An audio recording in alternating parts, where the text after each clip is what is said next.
Hello and welcome to another video. Thanks so much for joining me. I hope you enjoyed that little flyby of my living room just now.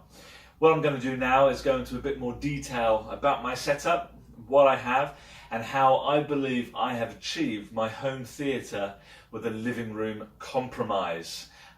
That practical element of still having to have a living space with the family, but also being able to fill it with the things I love and I enjoy. So let's get straight into it. My devices, Xbox One X, PS4 Pro, and the switch on the top here. Sat behind me is the Samsung UBD M9000, a very capable player. All I need it to do is play 4K discs, and it does that just as good as any of the top ends, arguably. But I haven't seen most material to suggest that it's any worse when it actually comes to playing 4K discs than any of the others. It lacks some features, but it does exactly the job I need it to do. And powering all this kit is the superb and excellently priced, as it was, the Denon X4400. Now that's a 9-channel amplifier, AV receiver, and that is capable of giving me a 5.2.4 Dolby Atmos DTSX setup all in one box. And that was the aim, is how do I get Dolby Atmos and contain it without having loads of amps everywhere and wires everywhere. At the moment I'm only rocking a 5.1.4 and that's because I don't need two subs. People will argue you do, but in my home theatre living room, I genuinely only need one. Mission Impossible Fallout blows my socks off as it is. More on that later. So let's take a look then, not forgetting the Samsung 65 Q9 FN, one of the most incredible TVs I've ever seen. It is my third one, mind you, so they're not without their faults. Anyway, straight away the centre speaker is the Dali Vokal speaker. That's with a K in the middle. Excellent precision, ample body on it. I can't really describe it anyway other than very full and very clear.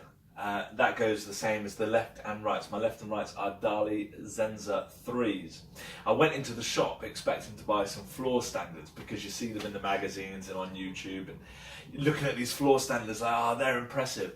But it turns out these guys, as small as they may be, they are very powerful indeed, and they give me exactly what I need at a fraction of the price as what floor standards would be, especially in a living room setup. So that's the Dali Vokal and the Z3s for my left and right. For my rears, I've gone with the little brother and sister of the Z3s. I tried to keep it all in the same family. Hopefully that will kind of keep the sound consistent. So the left and right rears are the Z1s. So they're probably still for rears great, bit of a big of a speaker for the rears, but I just thought, what the hell, you know, if we're going to do it, let's do it. So we've got Z1s. Now the heights, which I don't think you can see at the moment, but you saw earlier on, I have 4 of them, and they're 4 of the same. They're Dali Alteco's C1s, okay? Now the great thing about these, and the reason why I chose these, is for a couple of reasons. One reason, which is not why I chose them, but one reason why you might consider them, is how they're shaped. They're designed to sit on the left and the right and act as Atmos up-firing speakers. Whether or not they do a good job at that, I'm not entirely sure, because I haven't used them for that purpose. But for me, what it was about is being able to add height, so give me my Atmos DTSX height, and the way they're built, they're angled shooting straight at my listening position for my front presence. Now for my rears, this is a really nifty piece of kit. What they've got is an up and down switch.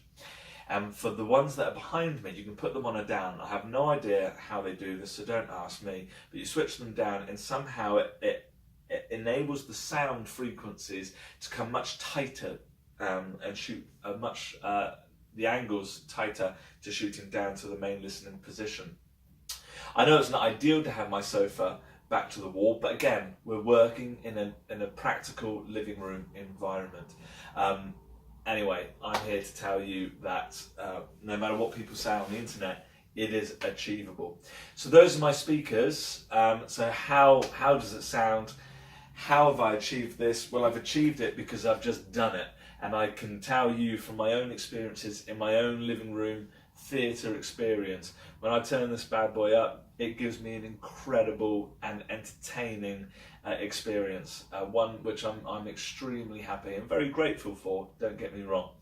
So maybe you're here to check out this video because you were like me a year ago thinking, how on earth am I ever going to have that home theatre set up without the garage conversion or the basement or the loft conversion? Well, I'm here to tell you it is achievable. No matter what people might say in the forums or videos on YouTube, you can achieve a practical theatre experience at home in your living room. And hopefully this example will help motivate you and maybe inspire you to meeting your expectations, realising your goals that you may have as well. So there you have it. I hope you've enjoyed this video. Once again, hit that like button and subscribe for more videos like this.